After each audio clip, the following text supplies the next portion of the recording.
Bonjour tout le monde, mon nom c'est Solange Thibodeau, alias Solange Bonheur, et je suis l'auteur du livre « De la COVID-19 à la dictature mondiale ».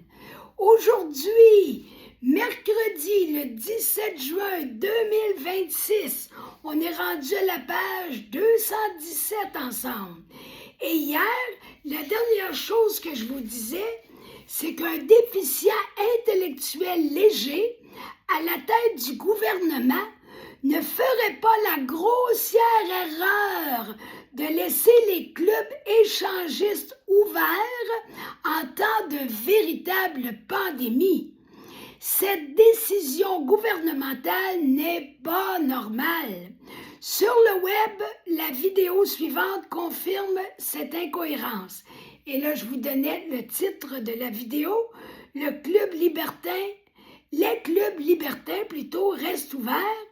Trait d'union, le billet de Willy Rovelli sur YouTube le 22 décembre 2021. Et je continue. Voir aussi l'article suivant.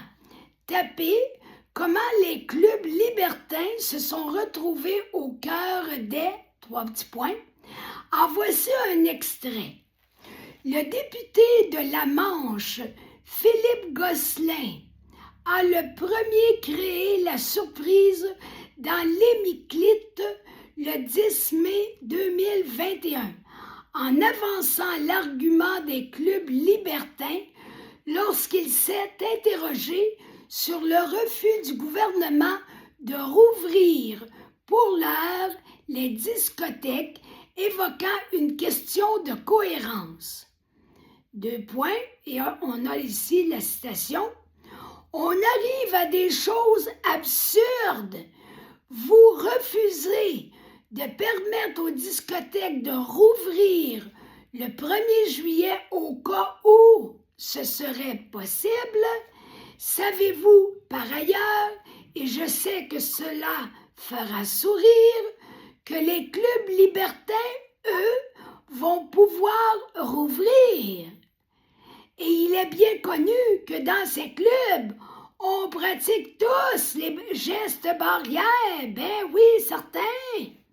A-t-il ironisé, déclenchant rire et applaudissements? Il y a de quoi, c'est totalement ridicule. Ça n'a aucune logique. De telles incohérences se pratiquent autant au Québec qu'en France. Même constat lorsque des gouvernements empêchent les médecins de prescrire aux malades de l'hydroxychloroquine sous peine de terribles sanctions. Un médicament en vente libre qui a fait ses preuves depuis 70 ans. Rien que ça, 70 ans. Ce comprimé sans effet indésirable a soigné efficacement, le mot efficacement, c'est très important, a soigné efficacement les malades selon le docteur Didier Raoult, le plus grand épidémiologiste de France. Cherchez l'erreur, ou plutôt cherchez l'horreur, parce qu'il s'agit d'une horreur, d'après moi, plutôt que d'une erreur. Il n'y a pas d'erreur là, c'est voulu, c'est volontaire, mais c'est une horreur. Ça, le mot est bien placé. Dr Raoult parle de 6 milliards de traitements. 6 milliards, pas 6 millions, 6 milliards de traitements avec cette molécule uniquement pour l'an 2006. À partir de 3 minutes 57 secondes, vidéo, entretien exclusif avec le professeur Didier Raoult, s'était placé sur Crowdbunker en janvier 2024. Là, au milieu de la page, ici, j'ai un sous-titre « Déshumanisation progressive ». Avant de discerner lucidement la situation perverse qui existe dans notre nouveau monde pseudo-pandémique, ça prend un certain temps. Tiens, comme par hasard, autant de temps que ne l'exige de s'ouvrir l'esprit sur le délire religieux d'une secte. Regardons ça. À cet effet, nous voyons bien que la même structure psychologique encadre ces deux réalités, la fourberie mondialiste et le mensonge sectaire. C'est la même structure de base, les mêmes fondements psychologiques. Dans une secte, nous sommes confrontés à une réalité déshumanisante qui nous enferme dans un univers de fous, un monde délirant, complètement sorti de la réalité, pareil à celui qui, tranquillement, se met en place subtilement dans nos vies personnelles et communautaires par cette fausse pandémie, et ce, partout à travers le monde. Comment expliquer intelligemment que tous les gouvernements du monde, ou presque, se serrent les coudes pour nous obliger à un nouveau mode de vie douteux? Une nouvelle manière de vivre contraignante qui ne se justifie pas médicalement parlant. À la limite, je comprends que quelques pays marginaux puissent s'égarer par une mauvaise gestion de la COVID, mais tant de conformité dans l'erreur me questionne sérieusement. Ce phénomène éloquent parmi tant d'autres m'inquiète. Il m'invite à croire que le nouvel ordre mondial des mondialistes établit déjà ses fondations. Je vous cite ici la fable de la grenouille.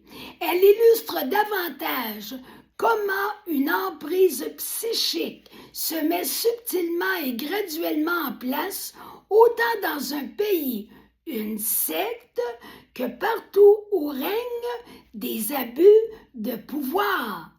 C'est ça qui se passe, des abus de pouvoir dans la crise COVID, comme dans les sectes, comme dans beaucoup de gérances gouvernementales.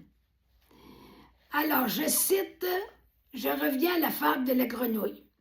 Si l'on plonge subtilement une grenouille dans l'eau chaude, elle s'échappe d'un bond, alors que si on la dépose dans l'eau froide et que l'on porte très progressivement l'eau à l'ébullition, la grenouille s'engourdit ou s'habitue à la température pour finir ébouillanter.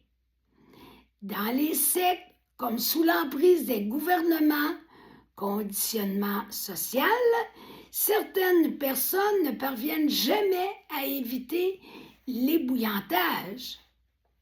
Une eau si chaude et si confortable qu'elle les anesthésie dans un profond déni. À leur insu, elle les emporte dans la mort, entre parenthèses, physique ou psychique, tellement l'emprise opère fortement sur eux. Qu'adviendra-t-il de nous avec cette COVID?